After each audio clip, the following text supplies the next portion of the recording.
بسم اللہ الرحمن الرحیم رب زدنی علما إن الحمد لله نحمده ونستعينه ونستغفره ونعوذ بالله من شرور أنفسنا ومن سيئات أعمالنا من يهده الله فلا مضل له ومن يضلل فلا هادي له وأشهد أن لا إله إلا الله وحده لا شريك له وأشهد أن محمدا عبده ورسوله فإن خير الحديث كتاب الله وخير الهدي هدي محمد صلى الله عليه وسلم وشر الأمور محدثاتها وكل محدثة بدعة وكل بدعة ضلالة وكل ضلالة في النار. قال الله تبارك وتعالى في القرآن المجيد والفرقان الحميد بعد أن أقول أعوذ بالله السميع العليم من الشيطان الرجيم من حمزه ونفخه ونفسه. يا أيها الناس اتقوا ربكم الذي خلقكم من نفس واحدة وخلق منها زوجها وبث منهما رجالا كثيرا ونساء واتقوا الله الذي تساءلون به والأرحام إن الله كان عليكم رقيبا. يا أيها الذين آمنوا اتقوا الله حق تقاته ولا تموتن إلا وأنتم مسلمون. يا أيها الذين آمنوا اتقوا الله وقولوا قولا سديدا يصلح لكم أعمالكم ويغفر لكم ذنوبكم ومن يطع الله ورسوله فقد فاز فوزا عظيما. الحمد لله الحمد لله أحد بأحد الصمد لم يلد ولم يولد ولم يكن له كفوا أحد والصلاة والسلام على سيد الأشرف الأنبياء المرسلين نبينا محمد وعلى آله وأصحابه أجمعين. اما بعد، تمام قسم کی تعریف، کبریائی اور بڑائی اللہ رب العزت کے لیے لائق و زیبا ہے، اور لاکھوں نہیں کروڑوں درود و سلام ہو تمام انبیاء کرام پر، خصوصاً اللہ کے رسول صلی اللہ علیہ وسلم پر۔ رب اشرح لي صدري ويسر لي امري واحلل عقدة من لساني يفقهوا قولي سبحانك لا علم لنا الا ما علمتنا انك انت العليم الحكيم آمین یا رب العالمین۔ پچھلی 5 نشستوں میں ہم نے ام المؤمنین عائشہ صدیقہ رضی اللہ تعالی عنہا کے بعض اوصاف پر جو ہمارے ناقص معلومات تھے روشنی ڈالنے کی کوشش کی کہ حدیث کے اندر آپ کا کیا مقام ہے، اور آپ کے جو خصائص ہے، اور ایسے خصائص جو دیگر ازواج مطہرات کے پاس نہیں، اور آپ کو اللہ کے رسول صلی اللہ علیہ وسلم نے کنایتاً بالفاظ ثریح خواتین کا سردار قرار دیا، اور آپ کا مقام، آپ کا مرتبہ اور آپ کے تعلقات دیگر ازواج سے کیسے تھے، اس کو ہم نے آپ کے سامنے رکھا امام ذہبی رحمۃ اللہ علیہ کی کتاب کی شرح کی شکل میں۔ امام ذہبی رحمۃ اللہ علیہ نے جو اگلا موضوع چھیڑا ہے ام المؤمنین کے ترجمے میں، وہ ہے عفق کا واقعہ۔ لیکن اس سے پہلے ام المؤمنین عائشہ صدیقہ رضی اللہ تعالی عنہا کے بہت سارے اوصاف ہیں اور بہت سارے آپ کے خصائص ہیں، چاہے وہ دینی اعتبار سے ہو، چاہے وہ دنیاوی اعتبار سے ہو۔ جب آپ غور کریں گے، ہم نے بعض اوصاف آپ کے دیکھے، یعنی جو آپ کے شخصی اوصاف ہے، چاہے وہ رنگ و روپ ہو، آپ کی جسمانی کیفیت ہو، قد و قامت ہو، زلفیں ہو، بہرحال ایک آپ کا علمی مرتبہ بھی ہے، آپ کے جو مکارم ہے، محاسن ہے، اخلاق ہے، آپ کی عبادت کا انداز، آپ کی سخاوت، آپ کے زہد، آپ کی ورع، آپ کی خشوع، آپ کا خضوع، آپ کا قیام، آپ کی نرم دلی، یا لوگوں کے درمیان آپ جو مصلح تھے، جو صلح کروانے کی حرص رکھتے تھے، آپ کا جو جہاد ہے، آپ کی جو بہادری ہے، شجاعت ہے، اور امر بالمعروف ونہی المنکر ہے، یا اسی طریقے سے آپ کی جو تواضع ہے، یعنی اتنے بڑے مقام پر فائز ہونے کے باوجود، علمی مقام تو آپ چھوڑیں کہ عقائد میں آپ کا علم کیا تھا، قرآن اور علوم قرآن میں آپ کا علم کیا تھا، کہ کس قدر شریعت اسلامیہ کے علوم و فنون پر آپ کو دسترس حاصل تھی، وہ تو ایک الگ بحث ہے، اس پر تو ہم تفصیل سے کلام کریں گے انشاءاللہ۔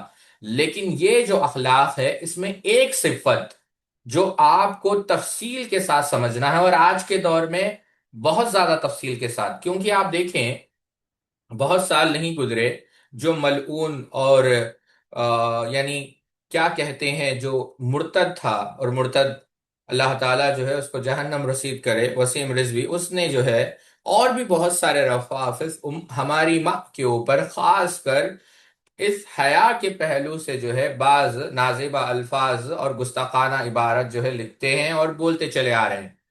تو ایک ناحیہ تو یہ ہے ساتھیوں کہ ہمیں عقیدت ہے، اور عقیدت رہنا، محبت رہنا، یہ بھی اللہ تعالیٰ کی طرف سے ایک عظیم نعمت ہے۔ لیکن اس کے باوجود کیونکہ ہم طلباء ہیں، ہمارے پاس عقیدت کے ساتھ بصیرت بھی ہونی چاہیے، اور ہمارے پاس ٹھوس دلائل معلومات بھی ہونے چاہیے، تاکہ ہم لوگوں کے سامنے اس مسئلے کو مدلل اور مفصل رکھ سکیں، اور ہماری ماں کا ہم کما حق ہو دفاع کر سکیں۔ تو آج جس صفت کے اوپر جیسا ہم نے اس بات کا دعویٰ بھی کیا کہ یہ ایک مقدمہ رہے گا عفق کے لیے، اور میں نے آپ کو بتایا ہے کہ یہ ایک ایسا واقعہ ہے کہ یہ کافی ہے ام المؤمنین کی شان کے لیے۔ اللہ رب العزت نے آپ کا دفاع کیا، یہ آپ سمجھیں اس بات کو، کوئی معمولی چیز نہیں۔ تو آج جس صفت کے اوپر ہم غور کریں گے یا سمجھنے کی کوشش کریں گے، وہ ہے ام المؤمنین عائشہ صدیقہ رضی اللہ تعالیٰ کی شرم، آپ کی حیا، آپ کی عفت، آپ کی عصمت۔ آپ دیکھیں، پہلی چیز میں آپ کو 4-5 نقطوں میں بات کو سمجھانے کی کوشش کروں گا، آپ میری بات کو یاد رکھیں۔ پہلے تو ہم یہ دیکھیں گے کہ آیا آپ ام المؤمنین کو چھوڑیں، صرف ایک معمولی خاتون کو لے لیں، صرف نظر اس کے کہ آیا وہ کافر ہے یا مسلمان ہے، وہ آپ چھوڑ دیں، صرف ایک خاتون کو خاتون کی حیثیت سے آپ لے، تو آپ دیکھیں کہ کسی بھی مذہب کے اندر شرم کا، حیا کا، اس کے بہت فضائل اور محاسن بنیادی طور پر بیان کیے گئے، اور اسلام جو اللہ کے پاس مطلوب ہے، ان الدین عند اللہ الاسلام، اور جو وَمَن يَتَّبِغْ غَيْرَ الْإِسْلَامِ دِينًا فَلَن يُقْبَلَ مِنْهُ وَهُوَ فِي الْآخِرَةِ مِنَ الْخَاسِرِينَ۔ تو آپ دیکھیں شریعت کے اندر اللہ کے رسول صلی اللہ علیہ وسلم جو ترجمان شریعت ہے، آپ نے حیا کی کیسی کیسی جو ہے فضیلتیں بیان کی، یا اس کو بلکہ آپ اس سے اندازہ کریں، حیا کو مکمل دین قرار دیا ہے، ماڈسٹی کو، ڈیسنسی کو، شیم کو، عفت کو، سبحان اللہ۔ اور آپ صلی اللہ علیہ وسلم نے فوائد بتائے، نقصانات بتائے، اور اس وقت اس معاشرے پر اس کا اثر کتنا ہوا۔ تو یہ تو ہم یہ دیکھیں اختصار سے، ہمارا یہ موضوع نہیں کہ ہم آپ کو حیا کے متعلق بیان کریں، یہ صرف ایک تمہیدی باتیں میں عرض کر رہا ہوں جو آپ کے علم میں رہنی چاہیے۔ دوسری چیز، حیا کب محمود ہے اور کب مذموم، یہ بھی سمجھنا ضروری ہے۔ علامہ ابن قیم رحمۃ اللہ علیہ نے مدارج السالکین کے اندر حیا کی 10 قسمیں بیان کی ہیں۔ تیسری چیز، کیا یہ حیا، بدقسمتی سے بہت سارے لوگ جو ان پڑھ اور جاہل قسم کے ہیں وہ یہ سمجھتے ہیں کہ شرم و حیا صرف خواتین کے لیے نہیں، یہ مرد حضرات کے لیے بھی ہے، رجال کے لیے بھی ہے۔ اور چوتھی چیز، آیا یہ دیکھیں کہ ام المؤمنین کی حیا کا عالم کیا تھا۔ اور پانچویں چیز، دو معروف روایتیں ہم آپ کے سامنے رکھیں گے، بلکہ بہت سارے روایتوں کا سہارا روافض لیتے ہیں، دو روایتیں، کیونکہ ہمارا مستقل ایک عنوان رہے گا کہ جو اعتراضات ام المؤمن پر کیے گئے ہم اس کا جواب دینے کی پوری کوشش کریں گے انشاءاللہ، لیکن دو خاص کر حیا سے متعلق دو احادیث کی بنیاد پر جو اعتراض کیے جاتے ہیں، ہم وہ دو احادیث کو جو ہے اس کا جو ہے صحیح شرح، اس کی صحیح مفہوم کیا ہے، وہ ہم آپ کے سامنے رکھنے کی کوشش کریں گے، ٹھیک ہے۔ آئیے پہلی چیز پر کہ اللہ کے رسول صلی اللہ علیہ وسلم نے حیا کا کیا مقام بتایا اسلام کے اندر۔ آپ امام بخاری رحمت اللہ علیہ کی صحیح بھی اٹھا لیں، وہاں پر تو ہم آئیں گے، لیکن آپ اس سے اندازہ کریں، اس حدیث کو امام نبی دنیا رحمت اللہ علیہ نے مکارم الاخلاق کے اندر نقل کیا، اور شیخ البانی رحمہ اللہ نے الصحیحہ کے اندر اس کو صحیح قرار دیا۔ کیا کہا اللہ کے رسول صلی اللہ علیہ وسلم نے؟ کہا لو کان الحیاء رجلا لکان رجلا صالحا ولو کان الفحش رجلا لکان رجلا سوء، کہ اے صحابہ، اگر اللہ رب العزت حیا کو اجازت دے کہ وہ ایک مجسمہ بن جائے، ایک انسان کی شکل اختیار کرے، تو وہ بہت ہی نیک انسان ہوگا، اور اگر اللہ رب العزت بے حیائی کو اجازت دے، اگر بے حیائی کوئی مجسمہ شکل اختیار کر لے، انسان کی شکل اختیار کر لے، تو بڑا ہی برا شخص ہوگا۔ پتا کیا چلا کہ حیا صالحیت ہے، اور بے حیائی بے غیرتی ہے۔ امام ابن ماجہ رحمۃ اللہ علیہ اپنی سنن کے اندر نقل کرتے ہیں، اور شیخ البانی رحمہ اللہ اس حدیث کو صحیحہ کے اندر صحیح لی غیری قرار دیتے ہیں۔ اللہ کے رسول صلی اللہ علیہ وسلم نے کہا، راوی عبداللہ ابن عباس رضی اللہ تعالی عنہ ہے، ان لکل دین خلقا، کہا کہ ہر دین کا خلقاً ایک اخلاق ہوتا ہے، ایک کیریکٹر ہوتا ہے، وَإِنَّ خُلِقَ الْإِسْلَامِ الْحَيَاءُ، اور اسلام کا جو کیریکٹر ہے، جو روح ہے، وہ کیا ہے؟ حیا ہے، ماڈسٹی ہے۔ امام ابن عبد البر رحمۃ اللہ علیہ التمہید کے اندر جو معطا کی شرح ہے، ایک روایت نقل کرتے ہیں جو سیدنا معاذ ابن جبل رضی اللہ تعالیٰ عنہ سے مروی ہے۔ اللہ کے رسول صلی اللہ علیہ وسلم نے کیا کہا؟ کہا زین الاسلام بخصلتین، کہ اسلام دو چیزوں سے جو ہے مزین ہے، خوبصورت ہے، جمیل ہے۔ اور پہلی چیز اللہ کے رسول صلی اللہ علیہ وسلم نے جو بیان کی وہ کیا ہے؟ الحیاء والسماح فی اللہ لا فی غیرہ، حیا اختیار کی جائے، شرم اختیار کی جائے، کس کے لیے؟ اللہ کے لیے، لوگوں کے لیے نہیں۔ انسان اگر اللہ سے حیا کرتا ہے اور شراب نہیں پیتا تو یہ تو اللہ کو مطلوب ہے، لیکن وہ شراب نہیں پیتا، لوگوں سے شرم کرتا ہے کہیں لوگ مجھے شرابی نہ کہے، یہ اللہ کو مطلوب نہیں۔ تو اللہ کے رسول صلی اللہ علیہ وسلم نے کیا کہا؟ الحیاء والسماحۃ فی اللہ، یعنی سماحہ کہتے ہیں حلم، بردباری، ٹالرنس۔ تو دو صفتیں، ماڈسٹی اور ٹالرنس۔ امام نسائی رحمۃ اللہ علیہ نے اپنی سنن کے اندر، کیوں ساتھیوں، امام نسائی رحمہ اللہ نے سنن کے اندر، اور شیخ البانی رحمہ اللہ نے اس حدیث کو صحیح قرار دیا۔ سیدنا یعلا رضی اللہ عنہ کہتے ہیں ان رسول اللہ صلی اللہ علیہ وسلم رأى رجلا يغتسل بالبراز فصعد المنبر فحمد اللہ واثنى علیہ وقال ان اللہ عز وجل، یہاں پر رکتے ہیں، کہتے ہیں یعلا رضی اللہ تعالیٰ عنہ، اللہ کے رسول صلی اللہ علیہ وسلم نے شخص کو دیکھا جو پبلکلی، یعنی خلوت میں نہیں ہے، لوگوں کے درمیان ہے، اور وہ غسل کر رہا ہے۔ تو اللہ کے رسول صلی اللہ علیہ وسلم ممبر پر تشریف لائے، اللہ کی تعریف بیان کی، اور آپ نے کیا کہا؟ ان اللہ عز وجل حلیم حی ستیر یحب الحیاء وستر فاذا اغتسل احدکم فلیستتر۔ اللہ رب العزت کس چیز کو پسند کرتا ہے؟ خود اللہ رب العزت جو ہے حی ہے، اور اللہ رب العزت حیا کو پسند کرتا ہے۔ سبحان اللہ۔ اور اس کے فوائد کیا ہے ساتھیوں؟ آپ فائدوں کو بھی دیکھیں، یہ کون بتا رہے ہیں؟ یہ تعلیم اللہ کے رسول صلی اللہ علیہ وسلم اپنی امت کو دے رہے ہیں۔ امام ترمذی رحمۃ اللہ علیہ اپنی سنن کے اندر نقل کرتے ہیں، اور شیخ البانی رحمۃ اللہ علیہ نے اس حدیث کو صحیح قرار دیا۔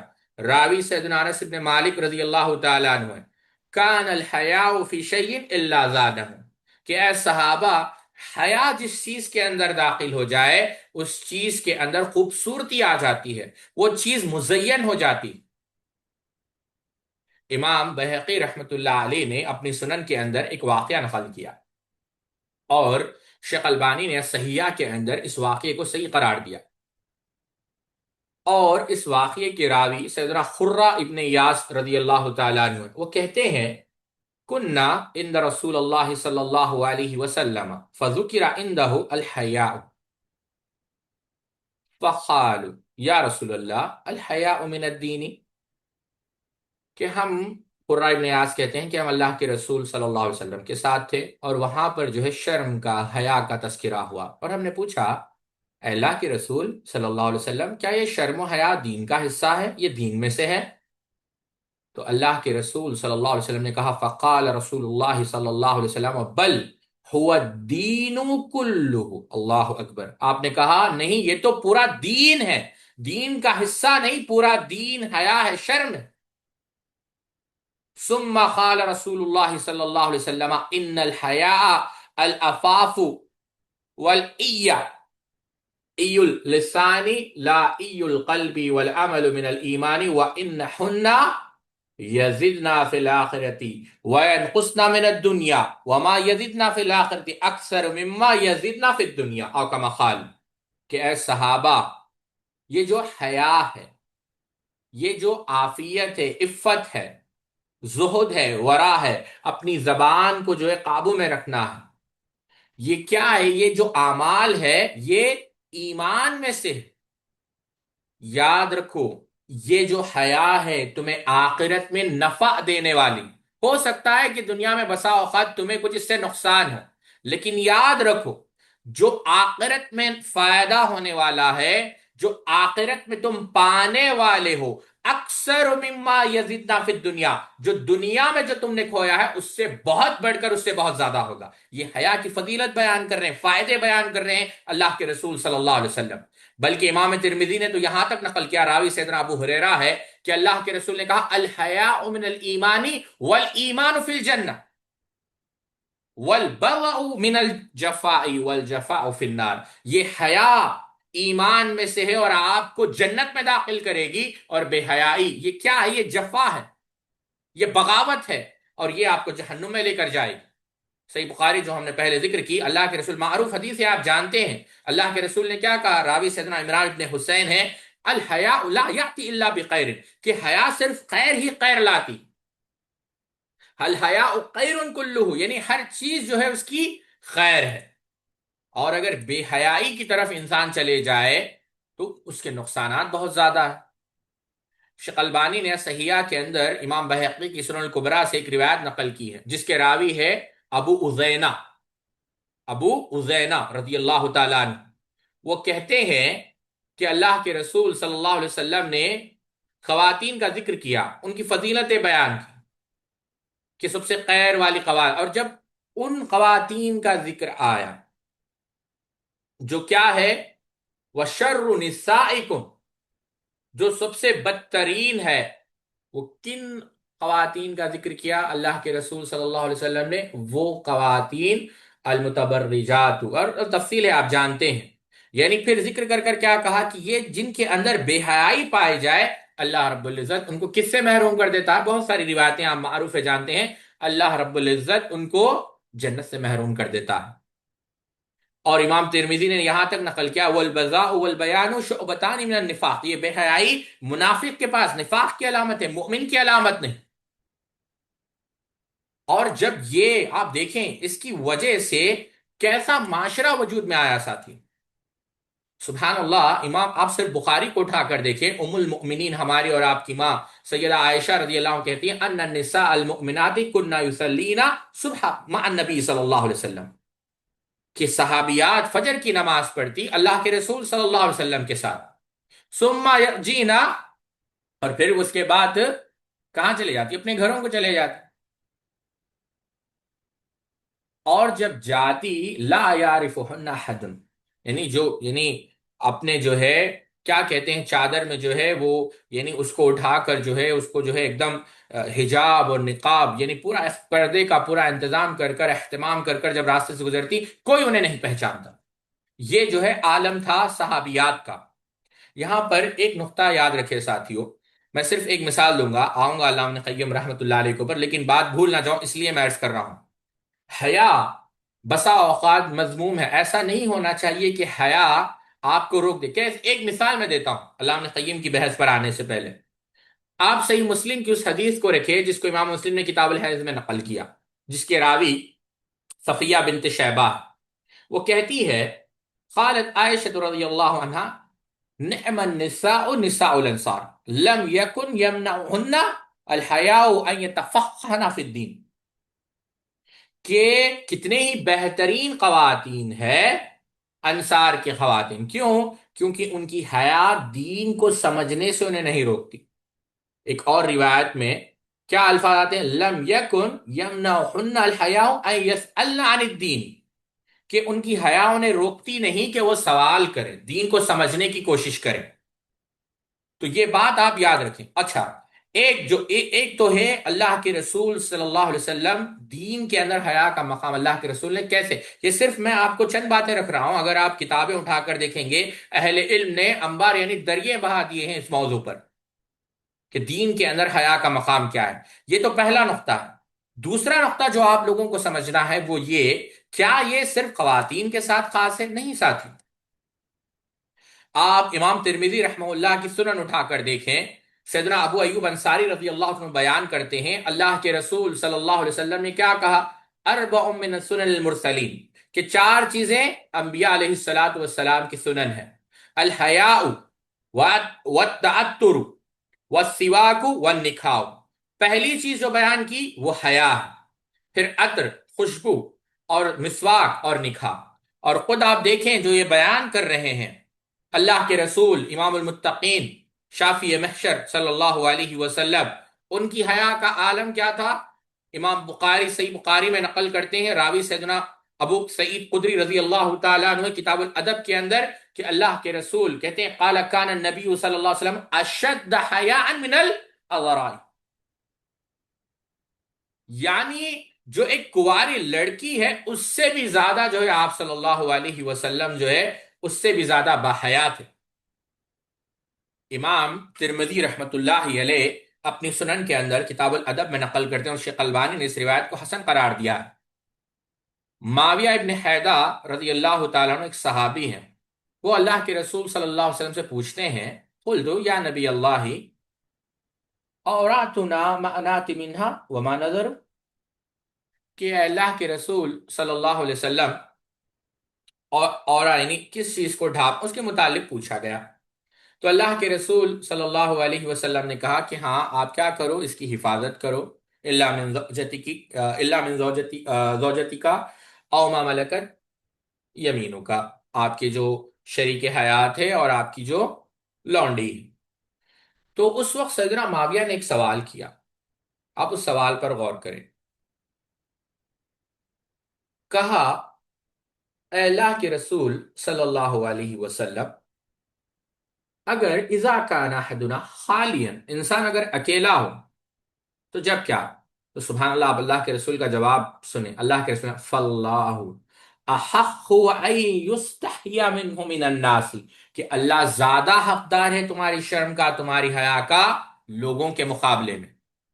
بلکہ سیدنا سعید ابن یزید سے یہ بھی مروی ہے، امام طبرانی نے معجم الکبیر کے اندر نقل کیا اور شیخ البانی نے اس کو صحیح قرار دیا کہ اللہ کے رسول نے کہا اوسی کا ان تستحی من اللہ عز وجل کما تستحی من الرجل صالح من قوم، کہ تم اللہ سے ایسے حیا کرو جیسے تم اپنے قوم کے کسی نیک آدمی سے حیا کرتے ہو۔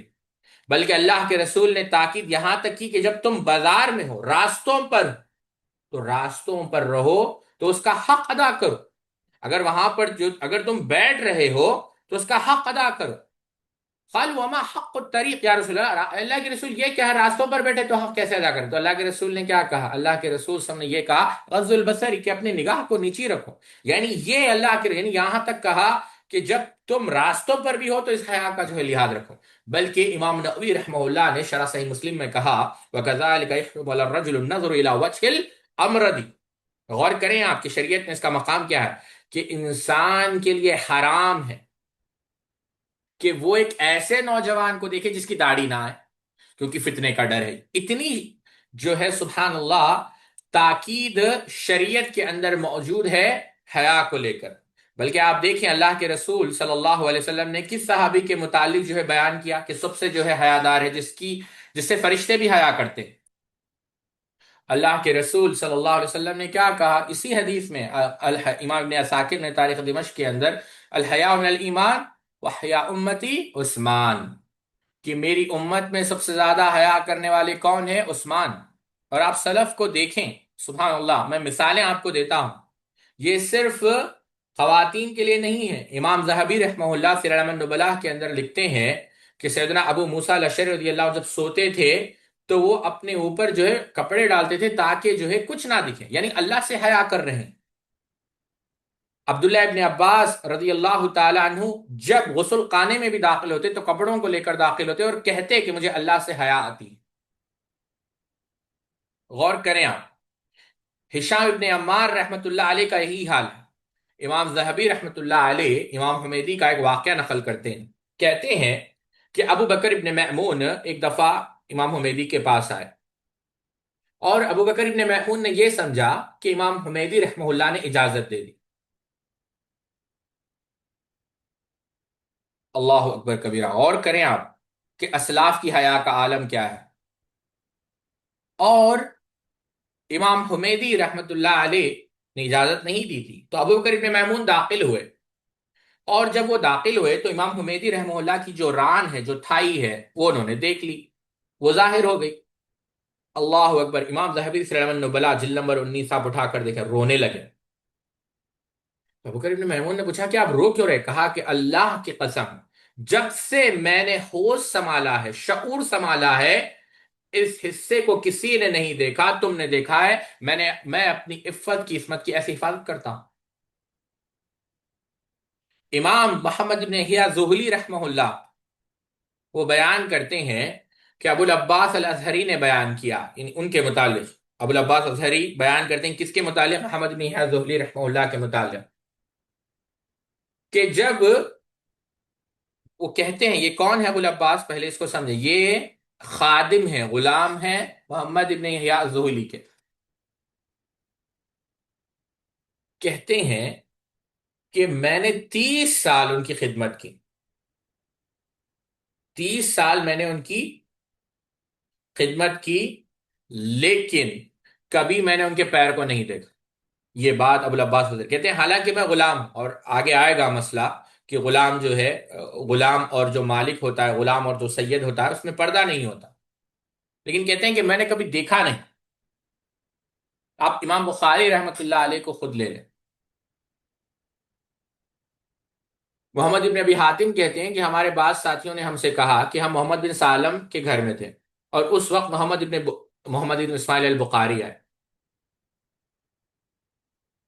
اور ہم نے امام بخاری اسی وقت عراق سے آئے، تو ہم نے ان سے پوچھا کہ کیا ہوا امام ابن حنبل کے ساتھ، وہاں پر جو مہنہ چل رہا ہے، جو ہے خلق قرآن کا مسئلہ ہے، ہم نے سوالات شروع کر دی۔ اور امام بخاری رحمۃ اللہ علیہ بہت بڑی شخصیت ہے، تو یعنی اب وہ تفصیل واقعہ طویل ہے، میں اختصار کرتا ہوں کہ امام بخاری رحمہ اللہ وہاں سے چلے گئے، تو ہم نے سالم نے کہا کہ کیا تم نے ایسے آدمی کو دیکھا ہے جس کی حیا ایک کنواری لڑکی کی طرح ہے؟ یہ امام بخاری کا عالم ہے۔ تو بتانا مقصد یہ ہے، بلکہ امام مقدسی نے یہاں تک لکھا المختار کے اندر کہ جب میرا پیر ظاہر ہو جاتا ہے، میں فوری جو اس کو ڈھانپ لیتا ہوں اور استغفار کرتا ہوں۔ محمد بن حمد الغماری کے بارے میں آتا ہے کہ اگر کوئی موجود ہوتا تو وہ سونا پسند نہیں کرتے تھے، کیونکہ وہ ڈرتے تھے کہ جب میں سو جاؤں تو کوئی میری منہ سے کچھ بو نہ آ جائے۔ یعنی یہ میں بہت سارے واقعات ہیں، میں بتانا کیا چاہتا ہوں وہ آپ سمجھیں، میں بتانا یہ چاہتا ہوں کہ یہ جو واقعات ہیں، یہ صرف خواتین کی حد تک محدود نہیں، مرد حضرات میں اس میں شامل ہے، اور سلف جو ہے بے حد حیا کرتے تھے، ٹھیک ہے؟ یہ دوسری بات۔ ایک اور بات ساتھی جو اس میں آپ کو یاد رکھنی ہے، جو یوں سمجھے آپ ہمارے موضوع سے متعلق ہے، لیکن اس میں جانے سے پہلے ایک چیز میں یہاں پر ذکر کر دوں اور کافی اہم ہے۔ علامہ ابن قیم رحمت اللہ علیہ نے مدارج السالکین میں 10 قسمیں بیان کی ہیں حیا کی: حیا جنایا، حیا تقصیر، حیا اجلال، حشمہ، استصغر لنفس، محبہ، عبودیہ، شرف و عزہ، یہ جو ہے قسمیں بیان کی۔ ایک تو وہ حیا ہے جو پہلی ہے، وہ کیا ہے؟ جنایا، جب انسان گناہ کرے، جرم کرے تو اسے شرم آئے، اور یہ آدم علیہ السلام کی حیا ہے۔ آدم علیہ السلام جو ہے، آپ پورا واقعہ ہے اس میں نہیں، جو اللہ تعالیٰ نے پوچھا کہ آپ بھاگ رہے ہیں مجھ سے، تو کہا نہیں اے اللہ، مجھے حیا آ رہی۔ ایک ہے تقصیر، یعنی کوئی نقص ہو، کوئی کمی ہو، جیسے ملائکہ کی، وہ کیا کرتے ہیں؟ ان کی حیا کیسی ہے کہ وہ اللہ کی تسبیح بیان کرتے ہیں رات اور دن، اور اللہ کی جو ہے معصیت میں مبتلا نہیں ہوتے۔ سبحانک ما عبدناک حق عبادک، کہ یا اللہ ہم نے تیری عبادت کا حق ادا نہیں کیا۔ ایک ہے اجلال، اللہ تعالیٰ کا جلال، یعنی یہ جو ہے انسان کے پاس جب علم ہو، اور یہ علم جو ہے اس کو احساس دلاتا ہے اللہ اکبر، جب انسان کہے تو سوچے اللہ اکبر، اللہ اکبر، یعنی میں سمجھاتا ہوں آپ کو، انسان نماز میں ہے، سوچ رہا ہے کہ کل سیلری آئے گی یا نہیں آئے گی. کوئی اسٹوڈنٹ ہے سوچ رہا ہے ایگزام میں پاس ہوں گے کہ نہیں. نماز پڑھ رہا. اللہ اکبر. 7 آسمان کے نیچے ہے، 7 آسمان اس کے اوپر ہے، ایک آسمان سے دوسرے آسمان تک سالوں کی مسافت ہے، اور اس آسمان کے اوپر کرسی ہے، اور اس کرسی پر عرش ہے، وہ عرش پر اللہ رب العزت مستوی ہے. تو سوچیں کہ اللہ کتنا بڑا. تو یہ علم سے آتا ہے. ایک ہے کرم، یعنی جب انسان ہاسپٹیبل رہے، انسان مہمان نوازی یعنی سخاوت کا جب وہ معاملہ کرتا ہے. اب آپ دیکھیں اللہ کے رسول صلی اللہ علیہ وسلم، سبحان اللہ، جب سیدہ زینب رضی اللہ تعالی عنہ سے نکاح ہوا تو لوگ بہت دیر تک بیٹھ گئے. اللہ کے رسول نے یہ نہیں کہا جاؤ. اللہ کے رسول کو حیا آ رہی تھی، اور اللہ کے رسول کرم یعنی کرم والی حیا، اللہ کے رسول جو ہے اٹھ کر چلے گئے. ایک ہے ایسی حیا جو یعنی یوں سمجھے ایک ذاتی حیا آپ سمجھ لیں، یعنی کوئی پرسنل میٹر آپ کا ہو. جیسا کہ سیدنا علی رضی اللہ تعالی عنہ کی حیا آپ دیکھ لیں. ان کو جو ہے طہارت کا ایک مسئلہ پوچھنا تھا، لیکن وہ اللہ کے رسول صلی اللہ علیہ وسلم کو پوچھ نہیں سکے، کیونکہ وہ داماد تھے اللہ کے رسول صلی اللہ علیہ وسلم کے. ایک چھٹویں قسم کی حیا ہے، یعنی انسان اب عاجزی، غایت درجے کی تذلل اختیار کرے. یہ کیا ہے کہ جب انسان اللہ کے سامنے گڑ گڑاتا ہے، وہ اس بات کا اعتراف کرتا ہے کہ وہ محتاج ہے. اللہ تعالیٰ کسی چیز کا محتاج نہیں، اللہ غنی ہے، یہ فقیر ہے. یہ ایک قسم کی حیا ہے، یعنی استصغار لنفس. ایک ہے محبہ. آپ سمجھ رہے ہیں اس بات کو؟ عبودیہ، شرف و عزہ، آپ تفصیل میں جانا چاہیں پھر وہ بہت ساری باتیں آئیں گی. اور آخری قسم کی حیا جس کا ذکر ہم نے ابھی کیا، تو علامہ ابن قیم رحمۃ اللہ علیہ نے حیا کی 10 قسمیں بیان کی. اب اب یہ 3 باتیں ہو گئی. ایک کہ اللہ کے رسول صلی اللہ علیہ وسلم نے امت کو، اور آپ دیکھیں جب امت کو یہ پیغام دے رہے ہیں تو گھر والوں کو کتنی سختی سے کہا ہوگا حیا کے مسئلے میں. یہ پہلی چیز ذہن میں ہونی چاہیے. دوسری چیز، یہ حیا صرف خواتین کے لیے نہیں ہے. تیسری چیز، ابن قیم نے کیا کہا. اب آئیے دیکھتے ہیں. تو سب سے اہم چیز ہے وہ یہ ہے کہ ام المؤمنین عائشہ صدیقہ رضی اللہ تعالی عنہ کا عالم کیا ہوگا، جو امت کی ماں ہے، اسوہ ہے. علامہ ابن قیم رحمۃ اللہ علیہ نے شیخ الاسلام ابن تیمیہ رحمۃ اللہ علیہ کو پوچھا یہ مسئلہ، اور شیخ الاسلام ابن تیمیہ رحمۃ اللہ علیہ نے جب یہ مسئلہ پیش آیا، آواز آ رہی ہے آپ لوگوں کو؟ امام نے قیم رحمۃ اللہ علیہ نے جلاء الافہام میں ایک واقعہ نقل کیا. واقعہ نہیں، یوں سمجھے، جب سیدہ خدیجہ اور ام المؤمن عائشہ رضی اللہ عنہ کے درمیان کون افضل ہے، تو جب شیخ الاسلام ابن تیمیہ کو پوچھا تو شیخ الاسلام نے کیا جواب دیا؟ کہا کہ ہر کسی کے اپنے خصائص ہیں. اگر آپ سیدہ خدیجہ کو دیکھیں تو اسلام کا جو ابتدائی مرحلہ تھا اس کے اندر انہیں اللہ کے رسول صلی اللہ علیہ وسلم کی مدد کی، تائید کی، آپ کے ساتھ وہ کھڑے رہے مال کے ذریعے سے، ہر اعتبار سے، اور اللہ کی رضا کے لیے آپ نے تکالیف اٹھایا. اللہ کے رسول صلی اللہ علیہ وسلم کی باوفادار وہ زوجہ رہی، اور اس وقت جس مدد کی ضرورت تھی وہ مدد آپ نے اللہ کے رسول صلی اللہ علیہ وسلم کو فراہم کیا. تو آپ کی فضیلت کیا ہے، اس کے اندر کوئی شریک نہیں ہو سکتا. یہ آپ کا اثر تھا اسلام کی ابتدائی مرحلے میں. اب ام المومنین کو اٹھا لے، سیدہ عائشہ کو، ان کا اثر کیا تھا اسلام کا جو آخری مرحلہ ہے.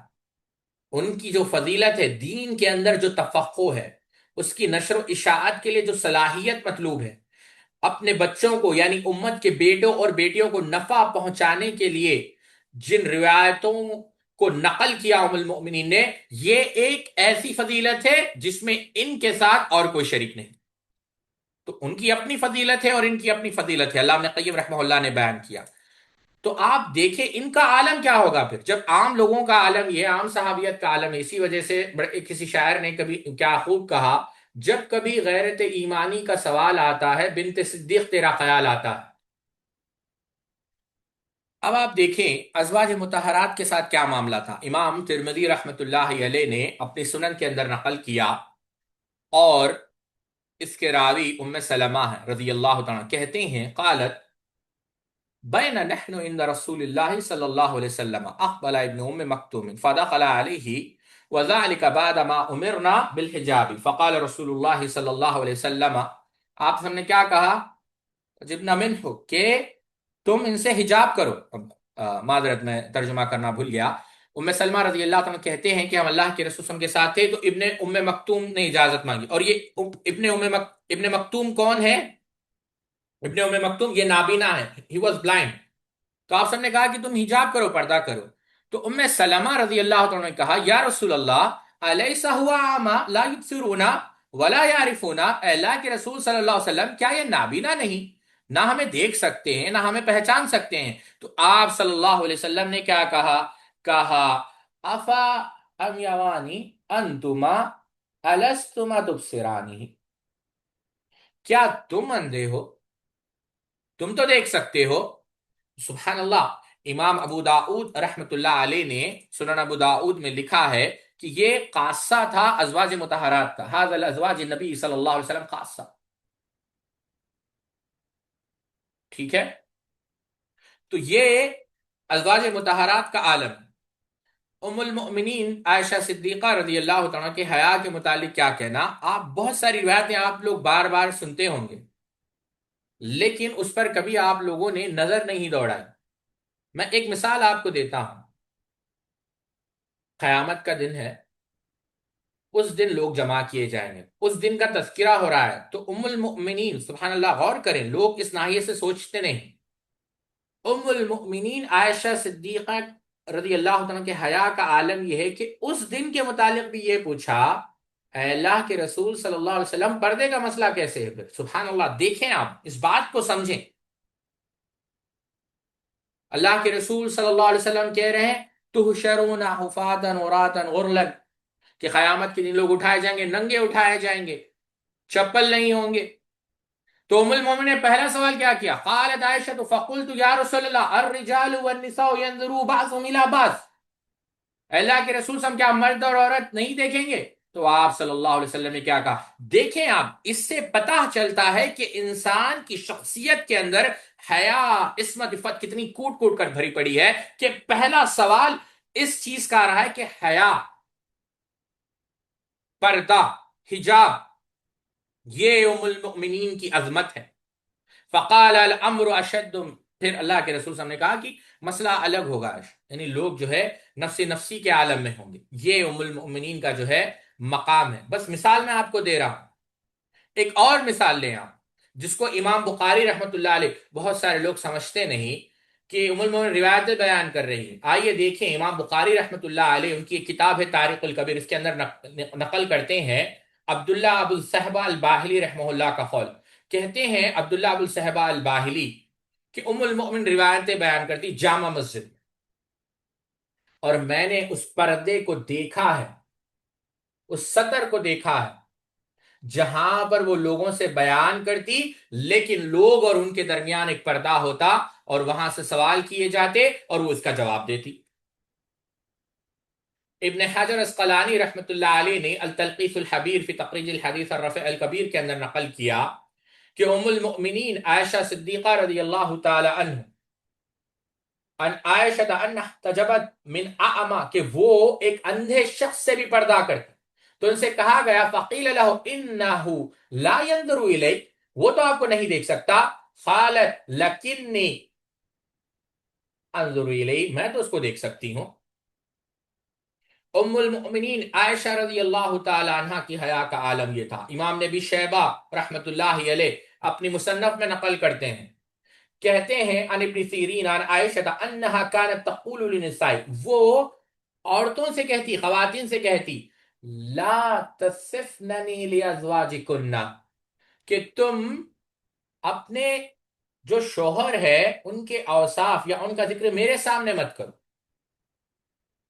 امام قرطبی رحمت اللہ علیہ جامع احکام القرآن کے اندر نقل کرتے ہیں، اور آپ دیکھیں ساتھیوں، یہ کوئی معمولی چیز نہیں، یعنی انسان تصور بھی نہیں کر سکتا. یہ ام المؤمنین عائشہ صدیقہ رضی اللہ تعالی عنہ کے حیا کا عالم تھا. بات یہ عرض کر رہا تھا، بات دوسری طرف نہ جائے امام امام قرطبی رحمۃ اللہ علیہ الجامع احکام القرآن کے اندر نقل کرتے ہیں کہ وَدَخَلَ نِسْوَةٌ مِّن بَنِي تَمِيمٍ عَلَىٰ عَائِشَةَ رَضِيَ اللَّهُ عَنْهَا عَلَيْهِنَّ ثِيَابُ رِقَاءٍ، کہ ام المؤمنین عائشہ صدیقہ رضی اللہ تعالی عنہا کے پاس بعض لوگ آئے اور انہوں نے لباس پہنا ہوا تھا، اور وہ لباس ایسا نہیں تھا کہ جس سے جو جسم ہے وہ مکمل جو ہے ڈھک سکے۔ اب ام المؤمنین عائشہ رضی اللہ تعالی عنہا کہ ایمان کی غیرت دیکھیں آپ نے فوراً کہا، فقالت عائشہ ان کنتن مؤمنات فلیس هذا بلباس المؤمنات وان کنتن غیر مؤمنات فتمتعن، کہا کہ اگر یہ مؤمنات ہیں، مسلمان ہیں، تو یہ تو مسلمانوں کا لباس نہیں، مسلمان تو ایسا لباس اختیار نہیں کرتے، اور اگر تم مسلمان نہیں تو تم کیا کرو، اس سے تم جو ہے فائدہ اٹھاؤ، تم انجوائے کرو، کیونکہ دنیا تمہارے لیے ہے اور آخرت کس کے لیے؟ آخرت ہمارے لیے۔ سبحان اللہ، یہ ام المؤمنین عائشہ صدیقہ رضی اللہ تعالی عنہ کا عالم تھا۔ بلکہ امام ابن سعد رحمت اللہ علیہ نے طبقات کے اندر نقل کیا، کیا نقل کیا، اور امام حاکم نے مستدرک کے اندر نقل کیا کہ ام المؤمنین عائشہ صدیقہ رضی اللہ تعالیٰ، یہ تو زندگی ہے، بلکہ میں اس پر تو آؤں گا، آپ اگر آپ دیکھنا چاہیں، اگر یہ کتابیں نہ بھی ملے، میں بس دو مثالیں آپ کو دیتا ہوں، آپ اس کو دیکھیں۔ ایک تو امام بخاری رحمت اللہ علیہ کی صحیح بخاری آپ اٹھا کر دیکھیں، کتاب الحج، کہتے ہیں عطا ابن ابی رباح رحمت اللہ علیہ اخبرنی عطا اذا منع ابن حاشم ابن حاشم نساء التواف مع الرجال قال كيف يمنعهن وقد طاف نساء النبي صلى الله عليه وسلم مع الرجال قلت أبعد الحجاب أو قبل قال أي لأمر لقد أدركته بعد الحجاب قلت كيف يخالطن الرجال قال لم يكن يخالطن كانت عائشة۔ اب اس پر آتے ہیں، عطا ابن ابی رباح جو بہت بڑے عالم ہیں اور حج کے مسائل میں مفتی تھے مکہ کے، ان سے ابن زرے نے بیان کیا کہ انہوں نے عطا رحمہ اللہ نے خبر دی کہ جب ابن ہشام عبد الملک کی طرف سے مکے کے جو حاکم تھے، تو انہوں نے کیا کیا، ہشام بن عبد الملک نے عورتوں کو مردوں کے ساتھ طواف کرنے سے منع کر دیا۔ تو اس سے انہوں نے کہا کہ تم کس دلیل پر عورتوں کو اس سے منع کر رہے ہو، جبکہ اللہ کے رسول، عطا ابن رباح نے کہا کہ جبکہ اللہ کے رسول صلی اللہ علیہ وسلم کی پاک بیویوں نے مردوں کے ساتھ طواف کیا تھا۔ اب ام المؤمنین کی حیا دیکھیں، آپ کہتے ہیں کانت عائشہ رضی اللہ عنہا تطوف حجرۃ من الرجال لا تخالطهم فقالت امرأة انطلقی نستلم یا ام المؤمنین قالت انطلقی انکی وآبت یخرجنا، کہتے ہیں متنکرات باللیل فیطفن مع الرجال ولکنہن کن اذا دخلن البیت خمنہ حتی الی آخرہ۔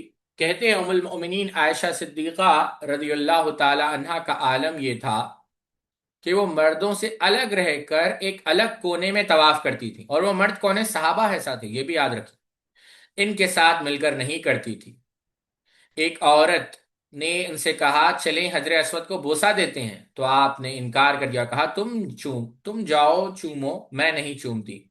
اور ازواج مطہرات رات میں پردہ کر کے نکلتی تھی کہ پہچانی نہ جائے، اور مردوں کے ساتھ طواف کرتی تھی۔ البتہ یہ آپ دیکھیں، یہ ام المؤمنین عائشہ صدیقہ رضی اللہ تعالی عنہا کے حیا کا عالم، بلکہ ایک اور روایت جس کو امام ترمذی رحمت اللہ علیہ نے کتاب الطہارہ میں نقل کیا، اس پر بھی آپ غور کریں۔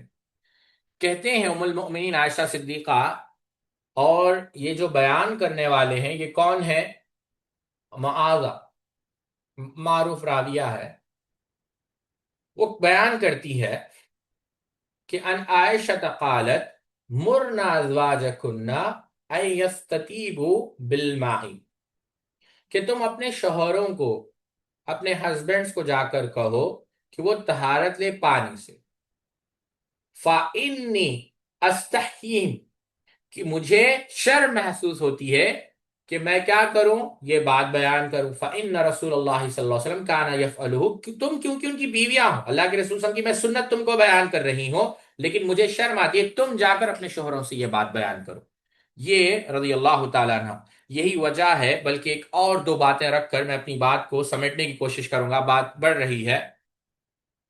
یہ تو زندگی ہے. امام حاکم رحمت اللہ علیہ نے مستدرک کے اندر نقل کیا کہ جب آپ کے موت کا وقت قریب تھا تو آپ نے باضابطہ وصیت کی تھی کہ مجھے رات میں دفناؤ، کیونکہ وہ نہیں چاہتی تھی کہ کسی اور کی نظر جو ہے جنازے پہ پڑے. یہ ام المؤمنین کی حیا کا عالم ہے. بلکہ آپ جانتے ہیں امام احمد ابن حنبل رحمت اللہ علیہ نے مستد کے اندر نقل کیا، ام المؤمنین عائشہ صدیقہ رضی اللہ تعالیٰ عنہ نے کیا کہا، آپ کے ان عائشہ قالت كنت ادخل بیتی الذي دفن فيه رسول الله صلی اللہ علیہ وسلم وابی فضع صوبی واقول انما هو زوجی وابی فلما دفن عمر معهم فوالله ما دخلته الا وانا مشدودة علی ثيابی حیاء من عمر، کہ جب میرے حجرے میں میرے گھر میں اللہ کے رسول کو دفن کیا گیا، پھر میرے والد کو دفن کیا گیا سیدنا ابو بکر کو، تو کوئی مسئلہ نہیں تھا. لیکن جب سیدنا عمر کو دفن کیا گیا، اللہ کی قسم میں جب کبھی جاتی تو مکمل پردے میں جاتی. یعنی مردوں سے بھی جو ہے، جو مر چکے ہیں ان سے بھی جو ہے سیدہ عائشہ رضی اللہ تعالی عنہ حیا کر رہی ہے. اس کا قطعاً یہ معنی نہیں کہ سیدنا عمر دیکھ رہے تھے، یہ معنی بالکل نہیں. یہ معنی نہ محدثین نے سمجھایا. اگر آپ مشکات اٹھا کر دیکھ لیں، اتنا معنی ہے فیہ ان احترام المیتی کا احترامی حیا. علامہ طیبی نے کہا اس حدیث کا یہ معنی ہے کہ جو مر چکے ہیں میت جو ہے ان کا ایسے ہی احترام ہے جیسے زندوں کا احترام. اور یہی بات ملا علی قاری رحمہ اللہ نے مرقات المفاتی شرح مشکات المصابیح کے اندر بیان کی، اور یہی بات علامہ عبد اللہ مبارک پوری رحمہ اللہ نے مرآت کے اندر بیان کی. ٹھیک ہے. بلکہ امام نور الدین حیثمی رحمہ اللہ نے تو اس حدیث کو کتاب الادب اور خاص کر حیا کے باب میں ذکر کیا.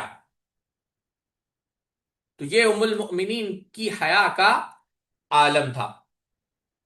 تو یہیں پر میں اپنی بات کو روکتا ہوں، اپنی بات کو ختم کرتا ہوں. سبحانک اللہم و بحمدک اشہد ان لا الہ الا انت استغفرک و اتوب الیک. والسلام علیکم ورحمۃ اللہ وبرکاتہ.